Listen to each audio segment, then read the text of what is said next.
Welcome to BC Mnemonics. In this video, we're going to be taking a look at the astronomical ring dial and its ability to function as a fairly intuitive demonstrational armillary sphere. Now, if you haven't already, I do recommend watching the overview video for this instrument, as we won't be covering the individual scales this time around, except for perhaps the declination and meridian, as those two scales do function quite heavily with this particular function. So unfolding the dial, we have our model of the celestial sphere. As you can see here, the pivot points of the Alidades assembly define the celestial axis. The equatorial ring defines, well, the equator, as represented here by this blue line. The meridian ring is simply the north-south meridian, defining the boundary of that celestial sphere, and the alidade represents the sun. The outermost alidade, the one closest to the sun when telling the time, and the one indicating the date along the declination scale, can be considered the sun in this model. And for this reason, this dial, the astronomical ring dial, is a bit more of an intuitive model of the celestial sphere than its descendant, the equatorial ring dial, because the equatorial ring dial doesn't feature a sun within its model.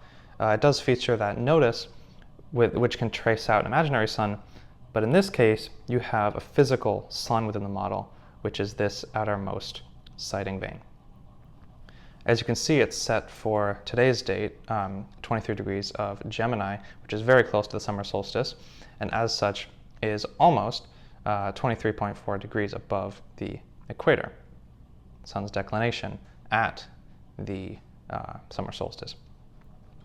If it were the equinox, this alidade would be positioned directly on the equator, and tracing out the sun's path for this date would entail following the equator pretty exactly, theoretically exactly. And as such, for the winter solstice, we have a much southern, much more southern arc there. So we have sun rising in the south, southeast, setting southwest, so forth. So let's put this back to today's date, 23 degrees of Gemini, and model the sun for, well, today. So consulting this diagram, this is for 50 degrees. I am currently 44 degrees, so it is not an exact parallel, but just keep that in mind. It's this diagram roughly represents the middle latitude, so it will do just fine. And then we'll get to the extremes in a bit. So being close to the summer solstice, the sun rises very far northeast and sets very far northwest. In fact, as north as it will get throughout the entire year. So if you imagine a horizon defined by these 2 points, again, an imaginary ring here, that is the local horizon, or this green plane in the model. And at this point, you should start to imagine this as an armillary sphere, as the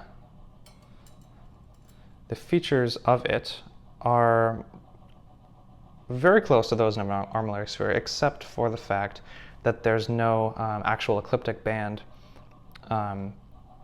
or horizon, physical horizon. Other than that, though, it will function very, very intuitively if you're familiar with the armillary sphere, and it's portable. So we have our rising sun defined by the tip of my finger, or the outermost alidade sight, rising in the east, culminating up here.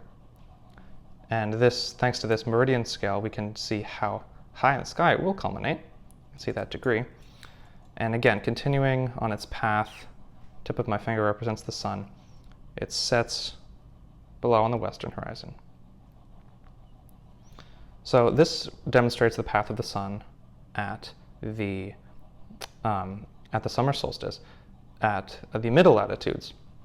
But how about the summer solstice at an extreme latitude, such as the equator here? Well, to do that, we set our latitude to 0 and do the very same thing. So eastern horizon, as we can see, we have a 90-degree arc up from the horizon, arcing quite close to the zenith, and setting in the west. At the equinox, at this location, the sun will rise exactly due east, pass directly through the zenith, and set due west. Now let's go back to the summer solstice, except change our location to the North Pole, 90 degrees of latitude, as you can see here, this lowermost diagram. So just like with the armillary sphere, we can model this solar movement. And as you can see, the sun does not set on this date. So summer solstice, we have the sun represented here, simply moving in a circle above the horizon, indicating that it does not set at this date, at that location. At the winter solstice, we can see that its arc is completely below the local horizon, indicating the true fact that the sun does not rise during the winter solstice at the North Pole. Now, just like the armillary sphere, again, to reiterate, we can model any date, any location. We can go through this process and visualize the sun on its path through the sky anywhere on Earth,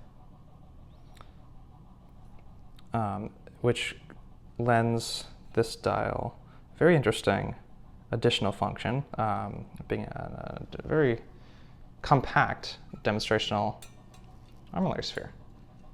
And of course, this dial also features a universal horizon plate astrolabe, which can provide a very interesting analogy for the or demonstrational mode for the celestial sphere.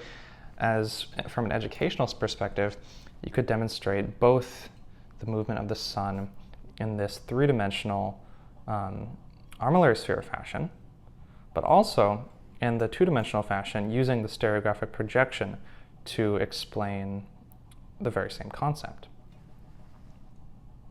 Now, I hope this demonstration was useful, and I thank you for watching.